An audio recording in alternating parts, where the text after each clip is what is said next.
Hello दोस्तों, हम हैं भोजपुरिया तड़का और हम सुनावनी भोजपुरी में न्यूज बड़का। तो रउआ लोग भोजपुरी में खबर सुनल चाहत बानी तो का सोचत बानी, फटाफट चैनल के सब्सक्राइब करी और ये घंटी जरूर दबाएं। चलिए वीडियो शुरू कइल जाओ। आज के पहला ताजा खबर बाकी कांग्रेस के पहले वाला अध्यक्ष राहुल गांधी कहना कि भारत के बाजार में चीन के सामान बेचाता, जेकरी चलते अपनी देश के देसी सामान नइखे बेचात, जेकरी चलते अपनी भारत के कारीगर के नौकरी नइखे मिलत। आज के दूसरा खबर बा मणिपुर के पुलिस चरंदपुर के दूगो जिला के गांव में तलाशी कैलस तो भारी मात्रा में हथियार और गोला बम बारूद मिलल। आज के तीसरा ताजा खबर बा कि दिल्ली के मुख्यमंत्री अरविंद केजरीवाल कहना कि दिल्ली जल बोर्ड स्कीम पास कर देले बा, लेकिन भाजपा ई स्कीम रुकवा देले बा। अफसरों के धमकी देले बा कि अगर ई स्कीम कैबिनेट में जाई तो तारा लोग के सस्पेंड कर देम। जौने तरह मनीष सिसोदिया आर सत्येंद्र जैन जेल में बाना, वही तरह तुम अफसरों पर भी ईडी सीबीआई के झूठा केस लगा के जेल में डाल दें। आज के चौथा ताजा खबर बाकी बीएसपी सांसद रितेश पांडे हाल ही में इस पांडे सांसद भवन के कैबिनेट में पीएम मोदी के साथ लंच कैना है। एकरी बाद बीजेपी में शामिल होके खातिर इनकर खबर तेज हो गई बा। आज के पांचवा ताजा खबर बाकी दिल्ली के लाजपत नगर के इलाका में अचानक लाग गई आग। देखत देखत आग मकान से बाहर निकल गई। फायर ब्रिगेडर के जैसे सूचना मिलल उ मौका पर पहुंच के आग के कंट्रोल कैला। आज के छुआ ताजा खबर बाकी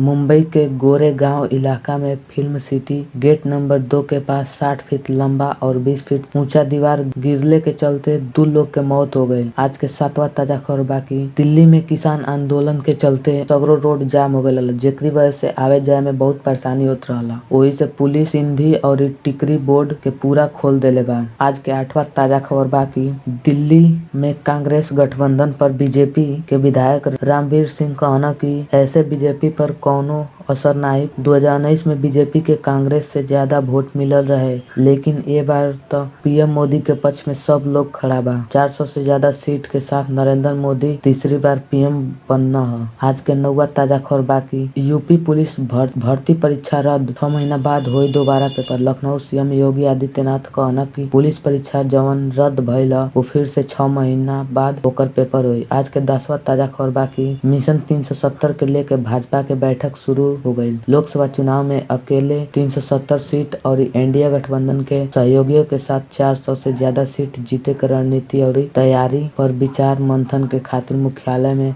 पार्टी के बैठक शुरू हो गई बा। पार्टी के राष्ट्रीय अध्यक्ष जेपी नड्डा बाना पार्टी के राष्ट्रीय संगठन महासचिव बिलाल संतोष के साथ साथ सभी राज्य के चुनाव के प्रभारी हुआ। आज के 11वां ताजा खबर बाकी केरला में कुत्ता के हत्या के आरोप में एगो आदमी के गिरफ्तार कइल गइल बा। पूरा मामला का बा जानी। केरला के इडुक्की जिला में एगो आदमी के खिलाफ पारिवारिक विवाद के चलते अपने रिश्तेदार के कुत्ते की हत्या के जुर्म में मामला दर्ज बा। पुलिस बतैलस कि आरोपी गुस्से में आके छोटे कुत्ते के अपने हाथ से लेके फर्श पर पटक पटक के मार देला, जेकरे चलते उ कुत्ता के मौत हो गई। पुलिस के अनुसार आरोपी राजेश के पड़ोस में रहे वाला अपने एक रिश्तेदार के साथ झगड़ा भइल रहे, वही के चलते उ कुत्ता के मुआ देला। आज के 12वां ताजा खबर बाकी भारत जोड़ो यात्रा में प्रियंका गांधी मोदी सरकार सदले बड़ी निशाना। कांग्रेस के भारत जोड़ो न्याय यात्रा में कांग्रेस राष्ट्रीय महासचिव प्रियंका गांधी काली के बार कहली कि बार बार केंद्र और प्रदेश में भाजपा के सरकार आई, आपके बेरोजगारी बढ़ता। 2 साल पहले किसान आंदोलन करत रहल